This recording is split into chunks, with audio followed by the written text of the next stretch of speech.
Yo, what's going on, guys? Welcome to today's video. The Carolina Panthers missed opportunities and my initial reaction to the Week 12 loss versus the Minnesota Vikings. Now, I'm gonna kind of give you an overview of the missed opportunities, kind of like going over the game a little bit, kind of giving like a little rerun of the game, and I really want to talk about the missed opportunities this team had. Carolina should have won this game. But, you know, sometimes I feel like maybe Joey Sly should stop working so much on his arms and maybe focus on kicking the football through the uprights. But that's a different, you'll get to hear more about that. And then I'm going to also give you my 3 initial reactions to the Week 12 loss and talk about some guys, talk about Teddy, talk about Jeremy Chin. So, as always, I ask that you keep showing support, guys. If you're new to the channel and you're a Carolina Panthers fan, this is the channel for you. As always, I ask that you guys pound that like button, pound the subscribe button, keep showing your support. It really means a lot to me. And as always, I ask that you comment down below. And then also, when you're doing the like and subscribe, always click that notifications bell so that you know when the new videos come out. All right? So let's get into today's topics. Let's get into this video. All right? So the Panthers started the game with a 10-yard run from Mike Davis right off the gate, and then went 3 and out following the first down. Now, Minnesota started with the ball at their own 32 and took an approach going on a 13-play drive and a 7-minute and 38 drive that was nice balance of run and pass. Now, Carolina's defense played very tight coverage and were able to bottle up Dalvin Cook on the ground on the Vikings' first drive. But Minnesota converted all 3 third down opportunities, which led them to a 12-yard touchdown to rookie wide receiver Justin Jefferson right over the middle of the field.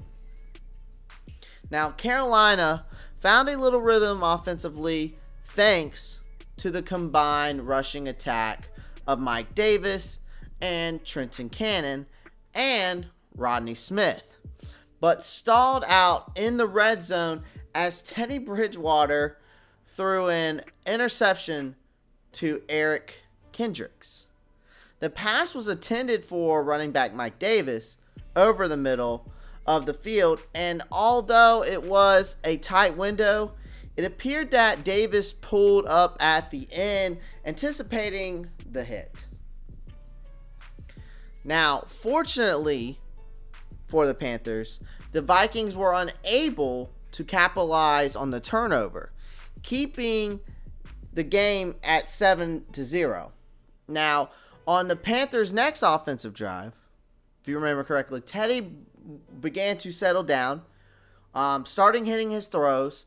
And on 3rd down and 11, Bridgewater found a wide open Robbie Anderson, who was coming across the middle of the field and just outran the Vikings defense for a 41-yard touchdown, tying the game up at 7-7 with just under 2 minutes remaining in the first half. Now, Minnesota showed a sense of urgency with not much time left on the clock, and were able to get well into field goal range inside the Carolina 30. The Vikings were on pace to get a touchdown, but a false start by the wide receiver Chad Beebe and a delay of game backed them up, forcing Minnesota to settle for a 53-yard field goal from Dan Bailey. Bailey's kick gave Minnesota a slim 10-7 lead at the half. Now, on the 3rd play of the second half, Carolina's defensive lineman Zach Kerr delivered a huge hit on Kirk Cousins, jarring the ball loose, and then rookie safety Jeremy Chin picked up the fumble and ran it in for a 17-yard touchdown to give the Panthers their first lead of the day at 14-10. On the 3rd play of the next drive, Vikings running back Dalvin Cook And guess who was there to pick it up and run it into another scoop and score? Jeremy Chinn. In a span of 6 plays, Chinn recovered 2 fumbles for touchdowns and then put the Panthers out in front of in 21-10. Now, the Panthers moved the ball efficiently on their first offensive drive of the second half, driving it deep into the red zone. But once again, the offensive stalled out, and Joey Sly trotted out for a 28-yard field goal to make it a 2-touchdown game. But his kick was blocked by DJ. I'm going to try to pronounce his name right. DJ Wonham. Now, following the blocked kick, Minnesota drove the ball 72 yards on 12 plays and chipped into the lead, making it a 1-score game with a 25-yard field goal off the leg of Britton Colquitt. The Panthers erased the Vikings field goal with 3 coming from Joey Sly from 40 yards out, sneaking it in by the right upright. The Vikings used the aerial attack on their next possession and cut into the lead once again with a 10-yard touchdown pass from Cousins to Jefferson, their second scoring connection of that day. Now, Minnesota head coach Mike Zimmer elected to go for 2 to make a 3-point game. And the Vikings were able to convert with a pass right at the goal line to Johnson. Now, Minnesota then forced a Carolina punt. But wide receiver Chad Beebe muffed the punt return, and the Panthers pounced on top of it, regaining possession of the ball at the Minnesota 9-yard line. Unfortunately, and I mean unfortunately, Carolina was unable to punch in a touchdown and had to settle for yet another Joey Sly field goal. Holding the Panthers to just a field goal was a huge for Minnesota because it allowed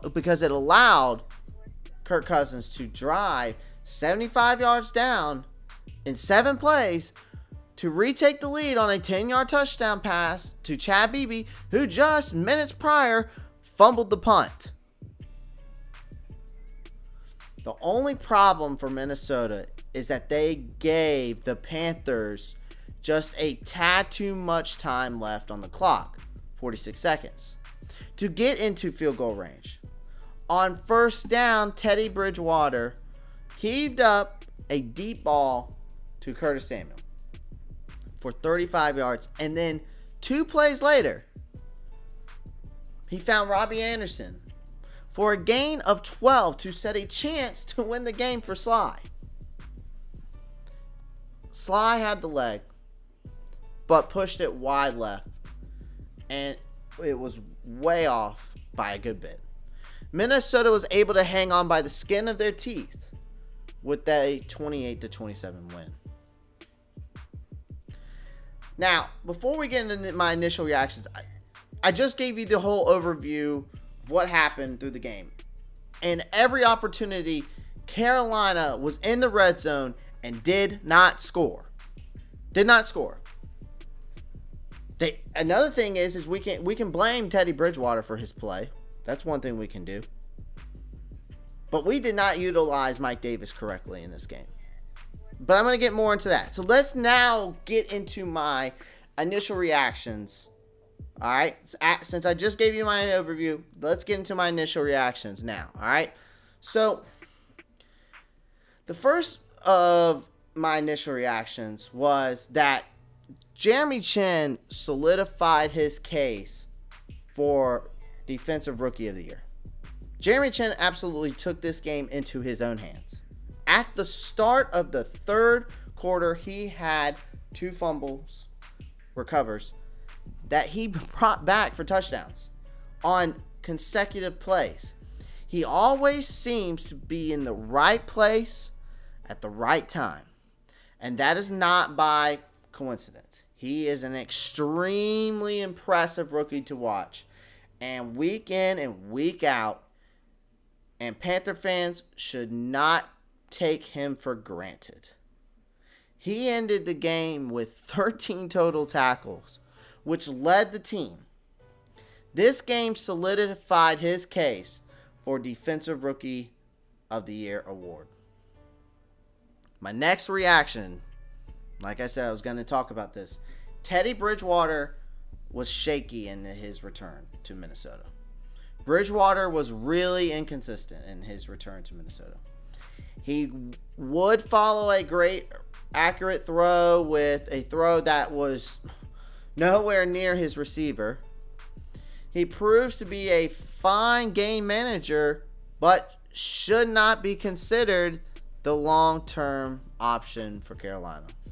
Yep, I'm saying that now. At 4-8, this team is out of the playoff race this year. The Panthers should look to the NFL draft for their longer-term solution at the game's most important position. Bridgewater has too much talent around him to miss his receivers running wide open down the field as often as he does. My next reaction. Panthers' run defense has improved. To end on a positive note, the Panthers' defense has really improved. Throughout the season, when it comes to stopping the run, they faced Dalvin Cook, who came into the matchup as the number 2 leading rusher in the entire NFL. They were able to hold him in check for most part, only allowing just 61 yards on the ground to the Pro Bowler. Guys, that is my overview of the missed opportunities for the Carolina Panthers and then my initial reactions. I wanted to end that on a positive note. But guys, comment down below. Let me know what you think. As always, keep showing your support. Pound that like button if you're feeling generous. Pound the subscribe button if you're feeling generous as well. And as always, comment down below and click that notifications bell so you can continue getting this raw content that I keep bringing to you week by week for the Carolina Panthers. And always be on the lookout for my NFL weekly predictions. I'll have my report card coming out here soon, so be on the lookout for that. Got some ideas coming out, so look out for the new videos when they come out, all right? Click that notifications bell so you get them. As always, Panther Nation, Pantherologists, keep pounding.